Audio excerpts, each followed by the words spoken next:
नमस्कार साथियों, कुंजल क्लासेज में आपका हार्दिक स्वागत और हार्दिक अभिनंदन करती हूं।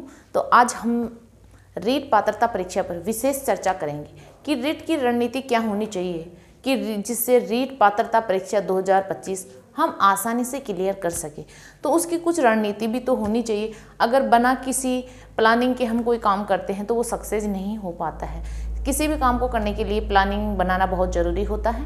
तो हम आज उसी प्लानिंग की चर्चा करेंगे जो हमारा एक भविष्य निर्माण करेगी। तो देखो, रीट रणनीति यानी रीट पात्रता परीक्षा की तैयारी कैसे करें।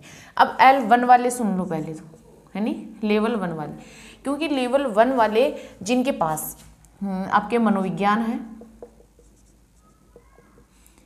यानी बाल विकास मनोविज्ञान, ठीक है, भाषा प्रथम, भाषा द्वितीय है, फिर आपकी इसमें हो गई गणित और फिर आपका पर्यावरण। ये आपके 5 यूनिट यहाँ से बनते हैं, है ना। तो आपको इनको कैसे लेके चलना है, L1 वालों के लिए है ये, है ना। तो आपको देखो, सुबह सुबह का 1-1.5 घंटा इसको देना है, फिर दोपहर में यानी 9-10 बजे, फिर 10-12 बजे के लगभग यानी दोपहर में इनको तीनों को टाइम देना है। सुबह मॉर्निंग में तो आपको साइकोलॉजी पढ़नी है, ठंडे दिमाग से वो ही पढ़ना है, तो वो आपके दिमाग में बिल्कुल ऐसे कैसे फिट हो जाएगी, है ना। तो साइकोलॉजी तो आपको सुबह ही पढ़नी है किसी भी हालत में, क्योंकि वो जल्दी याद होती है। भाषा प्रथम, भाषा द्वितीय और गणित आप तीनों को दोपहर में ले सकते हो। फिर आप पर्यावरण है ये आप नाइट में ले सकते हो, है ना। आपको इस तरीके से पढ़नी है। फिर आपको सिलेबस, पुराने पेपर आपके पास होना चाहिए, क्योंकि सिलेबस के अकॉर्डिंग ही आपको चलना है, पॉइंट टू पॉइंट चलना है। आउट ऑफ सिलेबस नहीं जाना, बिल्कुल नहीं जाना है, क्योंकि आउट ऑफ सिलेबस जाओगे तो कोई बेनिफिट तो होगा नहीं, नुकसान ही आपको होगा। फिर L2 वालों के लिए है, L2 वालों के लिए देखो, L2 वालों के लिए है वही मनोविज्ञान, इनके भी वही मनोविज्ञान है और भाषा प्रथम, भाषा द्वितीय और फिर आपकी जिनके पास SST है या फिर जिनके पास साइंस मैथ है ना, साइंस मैथ, है ना। तो वो साइकोलॉजी तो आपको सुबह ही पढ़नी है, सुबह ही पढ़नी है। फिर आप भाषा प्रथम और भाषा द्वितीय आप दिन में दोपहर में आराम से पढ़ सकते हो। फिर आपके पास SST हो या साइंस मैथ हो तो आप इसको नाइट में अच्छे से तैयार कर सकते हो। और वही बात, सिलेबस, पुराने पेपर, ज़्यादा से ज़्यादा ऑब्जेक्टिव क्वेश्चन निकालना, ये आपकी मतलब कि पहली प्राथमिकता होनी चाहिए। क्योंकि अगर आप ज़्यादा से ज़्यादा क्वेश्चन निकालोगे, पिछले एग्जामों के पेपर निकालोगे, तो 40% पेपर तो आपको वहीं से मिल जाएगा, 40% तो आपको वहीं से मिल जाएगा। आपके पास एक पुराने जो पिछले पेपर लग चुके हैं आज से रीट पात्रता के, या फिर first grade, second grade, REET mains, third grade मुख्य परीक्षा के, तो वो पेपर आपके पास होने चाहिए। क्योंकि कई बार मेरा खुद का अनुभव है ना, कि मैं एक बार सेकंड ग्रेड की एग्ज़ाम दी थी, तो उसमें से मुझे 50% पेपर तो मैं पिछले पुराने पेपर ज़्यादा ही पढ़ती थी मुझे और तो याद थे या नहीं थे, लेकिन वो पुराने पेपर 10-20 पेपर मेरे को अच्छे से कंठस्थ याद थे, तो मेरा स्कोर बहुत अच्छा गया था।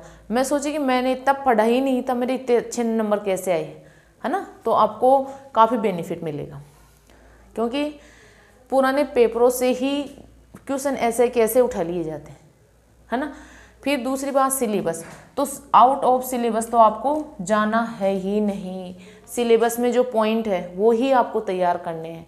अब जैसे आपकी वो है, आपका जैसे कृषि है, तो कृषि में आपका जैसे गेहूं, बाजरा, चावल, मक्का 4 ही है, तो आपको 4 ही पढ़ने हैं। पूरी कृषि, पूरा मूंग, उड़द वगैरह मतलब कि कुछ नहीं पढ़ने हैं आपको फिर, है ना। जैसे कपास, गन्ना, जो आपके सिलेबस में मेंशन है वही पढ़ने हैं, क्योंकि आउट ऑफ सिलेबस वैसे अब की बार नहीं आएंगे क्वेश्चन। माध्यमिक शिक्षा बोर्ड ने भी ये स्वीकारा है कि नहीं आएंगे, और अगर आते भी है तो आप रेट लगा सकते हो, है ना, आपके लिए ऑप्शन है ना। तो आपको आउट ऑफ सिलेबस तो बिल्कुल ही नहीं जाना है, और पुराने पेपर आपको ज़्यादा से ज़्यादा निकालने हैं। तो मैं दावे के साथ कह सकती हूँ कि आपको 60% की ज़रूरत है ना। तो आपको 60% आराम से मिल जाएंगे, ज़्यादा लोड लेने की ज़रूरत नहीं है। साइकोलॉजी आप बहुत निकालो, अच्छे से अच्छे आप ऑब्जेक्टिव क्वेश्चन निकालो। पहले तो आप थ्योरी पढ़ो, थ्योरी पढ़ना ज़रूरी है, तो थ्योरी पढ़ो और फिर आप है ना जो ऑब्जेक्टिव क्वेश्चन ज़्यादा से ज़्यादा निकालो। 8-10 टॉपिक है।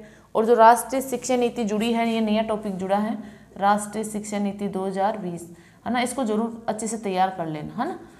राष्ट्रीय शिक्षा नीति, है ना, शिक्षा नीति 2020, इसको अच्छे से तैयार करना, नया टॉपिक जुड़ा है और यहाँ से क्वेश्चन अच्छे बहुत ज़्यादा बनेंगे, है ना। और करंट आपको पढ़ना है ही है, क्योंकि करंट के अकॉर्डिंग ही पेपर आता है। आजकल करंट का थोड़ा दबदबा ज़्यादा है, तो करंट जीके तो आपको पढ़ना है ही। इसमें कोई सी भी शिक्षक भर्ती दे दो आप, उसमें ज़रूरत है करंट की, तो आपको करंट के झटके तो खाने पड़ेंगे ही, क्योंकि अगर आप करंट के क्वेश्चन सही करके आते हो तो आपका स्कोर भी जल्द ज़्यादा जाता है और आप कईयों से आगे निकलते हो, है ना। तो करंट जीके भी तैयार आपको अच्छे से करना है। दूसरी बात, सिलेबस पुराने पेपर ज़्यादा से ज़्यादा निकालने हैं और आउट ऑफ सिलेबस आपको नहीं जाना है, चाहे फर्स्ट ग्रेड की करे हो, चाहे सेकंड ग्रेड की करे हो, चाहे रेट पात्रता की, चाहे रेट मेंस की, आउट ऑफ सिलेबस बिल्कुल नहीं जाना है। तो आपको ये अच्छी वीडियो अच्छी लगी तो इसको लाइक शेयर और सब्सक्राइब जरूर करते हैं। मिलते हैं अगली क्लास में। जय हिंद, जय भारत।